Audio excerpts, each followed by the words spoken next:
دین کو اللہ بچائے. کیوں؟ اور یاد رکھیے گا کہ وہ میرے بھائی دین جو ہے وہ رب تعالیٰ نے دین دیا تو کیوں دیا؟ کہ وہ اللہ بندے کی ضروریات کو بندے سے بہتر جانتا ہے، زیادہ جانتا ہے. کس دور میں کون سا مسئلہ کیسے پیش آئے گا اس رب نے پورا دین دے دیا. اور وہ دیا کتنا ہے ہم لاکھ تقریریں کر لیں، رب تعالیٰ کا ایک ہی جملہ ایک ہی آیت کافی ہے. اِنَّا أَعْطَيْنَاكَ الْكَوْثَرَ. زمانے بھر کے پھٹے پیٹے کنڈے بٹے سارے ہار جاتے ہیں، لیکن اللہ نے جو دیا وہ دینے والا جانے یا لینے والا جانے. اتنا کچھ دیا کہ کائنات میں جو بھی ہے اللہ نے سب کو کچھ نہ کچھ دیا، لیکن آمنہ کے لال کو سب کچھ دیا. اس رسول پاک نے دین بتایا ہے، چھپایا. اگر نبی ہی چھپا لے تو پھر حق بیانی کون کرے گا؟ اگر نبی ہی دین چھپا لے تو بندے کو بندہ بنائے گا کون؟ رب سے رشتہ اس کا جوڑے گا کون؟ اس رب کے محبوب پیغمبر نے دین دیا، ایسا دیا کہ وہ ایک رتی بھی چھپایا. کیسے دیا؟ قبیلہ بنو مخزوم ہے، ان کی عورتیں چوری کر دی. چوری جو کی تو اللہ کے نبی نے ہاتھ کاٹنے کو حکم دے دیا.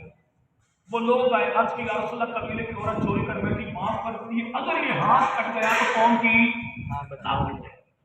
رسول پاک نے ایک ہی جملہ ارشاد فرمایا بنی اسرائیل کی مضبوط ترین قوم تباہ و برباد کیوں ہوئی؟ کہ ان کے ہاں امیروں کے لیے قانون اور تھا، غریبوں کے لیے قانون اور تھا، بیگانوں کے لیے قانون اور تھا، اپنوں کے لیے قانون اور.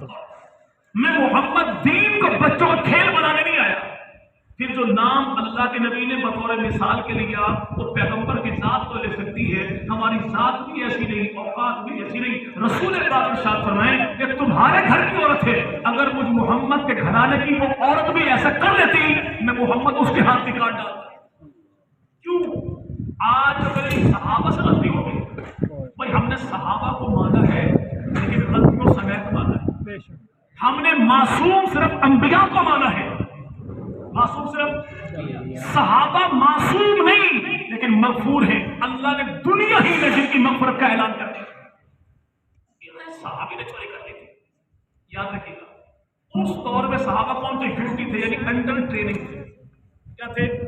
اور نبی کے صحابہ ہمارے وہ مرسلین ہیں جنہوں نے اسلامی قوانین کو دنیا بھر میں ثابت کرنے کے لیے اپنے وجود اسلام کی لیبارٹری بطور تجربہ پیش کی.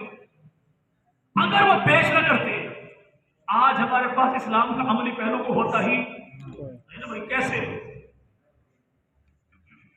اگر یہ چوری کی سن اس دور میں نہ ہوتی تو آج کیا ہوتا؟ چوری کر لی کس نے؟ مسجد کے خادم نے، جڑ سے کاٹ ڈالا جائے. اگر مؤذن کی ہوتی چلو آدھا کاٹ ڈالا، اگر امام صاحب نے کی ہوتی چلو یہاں سے کاٹ ڈالا، اگر مفتی صاحب نے خود کی ہوتی مسئلہ ہی کوئی نہیں، میں چھری کے اوپر ہاتھ بھیج دو مسئلہ تب بھی پورا ہو جائے. تو دین نہ رہتا، بچوں کا کھیل بچا. خدا کے نبی نے اس دور میں یہ سزائیں عملی طور پہ نافذ کر کے بتا دیا، یہ کام یوں ہوگا تو معاملہ یوں ہوگا. جناب خواجہ ابو طالب کے پاس کچھ لوگ آ گئے اور آپ جانتے ہیں بخوبی بھائی روزہ پہلے کتنے ٹائم کا تھا بھائی؟ 24 گھنٹے کا. کیا ہوا؟ صحابی ضبط نہ کر سکتے تو اللہ نے قانون ہی بدل دیا. کیا؟ آئندہ روزہ دن ہی دن کو ہوگا. صحابی غلطی کر بھی بیٹھے تو اس سے پیغمبر کی شریعت بنتی ہے، امت کے لیے یہ رحمت بنتی ہے.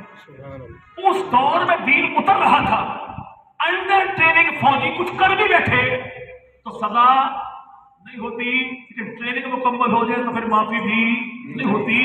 اس دور میں پیغمبر کے صحابہ سے جو ہوا اللہ نے دنیا ہی میں معافی کا اعلان کر دیا. تو رسول پاک مدنی کریم کے سامنے، خواجہ ابو طالب کے سامنے کچھ لوگ آئے اور معصوم پیغمبر کے چچا سے کہا اپنے یتیم بھتیجے محمد کو سمجھائیے، دولت چاہیے پیش کرتے ہیں، سرداری چاہیے مان لیتے ہیں، عورت چاہیے قربان کرتے ہیں، لیکن اتنا کرے توحید کا بیان کرے، خالص توحید کا بیان کرے.